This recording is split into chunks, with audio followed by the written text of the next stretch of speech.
Bâtir un dialogue entre l'Orient et l'Occident. Offrir une rencontre avec la culture du monde arabe. Ce sont les objectifs du Festival du monde arabe de Montréal, qui en est à sa 14e édition. Notre rôle, c'est de créer des occasions de contact direct entre cette culture et la culture occidentale, à travers des artistes, surtout dans les arts de la scène, mais à travers aussi des conférenciers qui viennent échanger sur des sujets chauds, qui concernent justement la question identitaire, entre autres. Cette année, le festival se tient dans un contexte particulier, puisque depuis des semaines, la société québécoise est agitée par un débat très intense sur le port de signes religieux ostentatoires, notamment du voile islamique, un débat soulevé par le projet de charte des valeurs québécoises défendu par le gouvernement du Québec.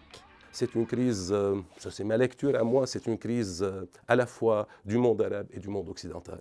Je pense que les deux mondes peinent à trouver un équilibre parfois productif, une manière de gérer ces différences-là. La question du voile et la question de la laïcité, le rapport de l'immigrant musulman qui devient la menace, je pense que tout ça, ça reflète une crise interne de la société occidentale elle-même.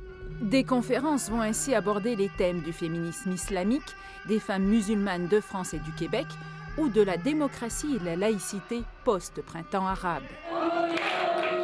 Un printemps arabe sur lequel le festival revient, en invitant des artistes renommés provenant de pays qui l'ont vécu.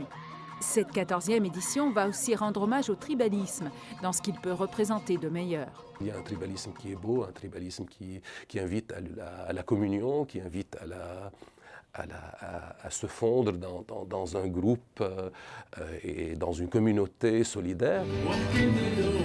Chaque année, le festival attire en moyenne 100 000 personnes, dont les 2/3 sont des Québécois d'origine.